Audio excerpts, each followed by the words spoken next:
الله رسول فرمایي وای کچيري د یو مسلمان بندا ګناوي دومره ډېرې سي چې دا ګناوي وډې یو پر بل لکه موږ چې خښتې وډو دا ګناوي تر اسمانه ورسېدې د ګناو اسمان په مابین کې دې سره نشلېدلې دونه ګناوي دي د الله رسول فرمایي ته دا وایه استغفر الله استغفر الله استغفر الله هغه اسمان ته رسېدلې ګناوي به د مځکې سره برابرې سي صحیح سلو بیا روایتو کې راځي و شیطان و الله ته ویلې ول ستا په لویو عظمت زما قسم چې زبا ستا بندگان هیڅ حال کې پرې نردم چې ستا د لارې مې اړولې نه ستا په جلال او په عزت او په عظمت زما قسم زبا ستا بندگان پرېږدم نه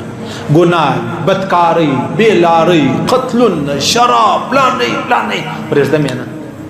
دا خبره چې شیطان الله و شیطان ته وخت ورکول ټیک تر قیامت ته ته ژوند د ډیر خواستي وکي الله تر قیامت ته به ژوند دی چې دا شی ملاو سلو د کمسل سره دا علامه ده یو سړی تا ته زاري کې ته 100 روپۍ په پور را کا په پور را په پور ته چوار کې د یو لاړ سی ورک سی بیا سٹارټ ټلیفون نه پورته کوي سٹارټ ټلیفون چې دغه پر ستا نمبر پر بلاک باندې ودرې دا کمسل سره علامه ده دلته د شیطان الله ته ولي الله ما ته عمر تر قیامت الله ورته ټیک ده صحیح ده چې دا ورته وي و شیطان والله ته څه وایي و استا په لوی د زما قسم کستا یو بنده لما ولاړ چې ما د لارې اړولې دي الله څورته وایي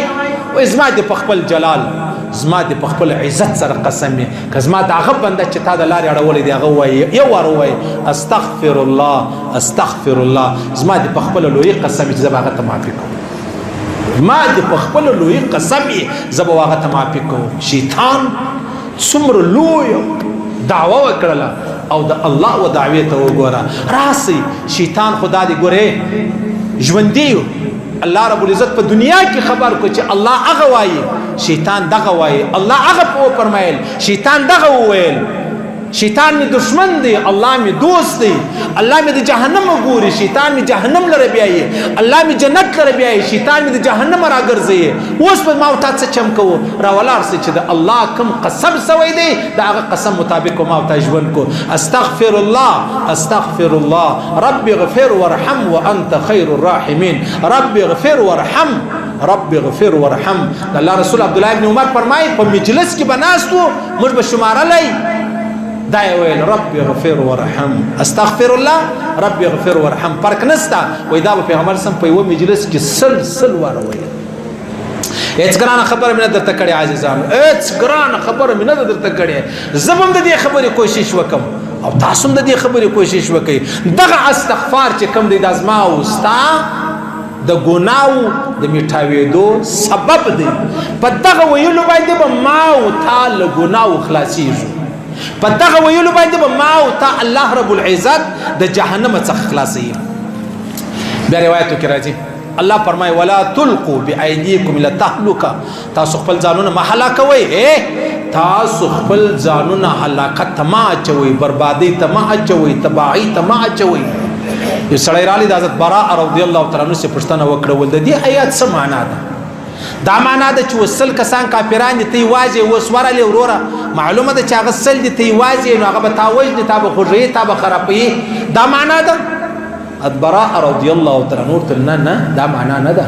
معنا دا د الله فرمایي وای کله تا ګناه وسوه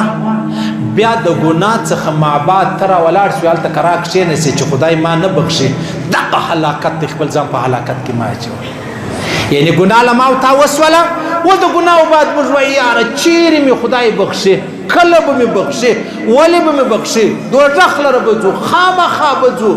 یوار به د دوزخ ور وینو براء رضی الله تعالی عنہ فرمایي چې الله فرمایي تاسو ځانونه ما هلاکوي هغه وجه دا ده هغه تور مقصد دا دی چې تدامه وای چې الله به ما نه بخشي هغه دا دی چې ګناه در څخه وسو خدای خبر ما و بخشي کمه نه و بخشي استغفر الله د ځان معمول جوړ کې عزیزانو مر تسبیح اړو تسبیح یو خدای خلک بیان کوم تسبیح اړ اسما خو الله جب نه پس ورته تنګس شته وس څونه بزرګ ډېر تر باندې نا وخت دی کله ته بعد مري کله باندې نا وخت دی بیا تاسو ما کار پرېږ د ورس حالت او کني نو خبره په غور واوره زدايه کدا هغه بعد لاړ سبیا کوا صحیح سلو ته به دروازه سړی نه لیدل چې سالم په خیمه پر هغه ځای ورسره خوري هم ډوډۍ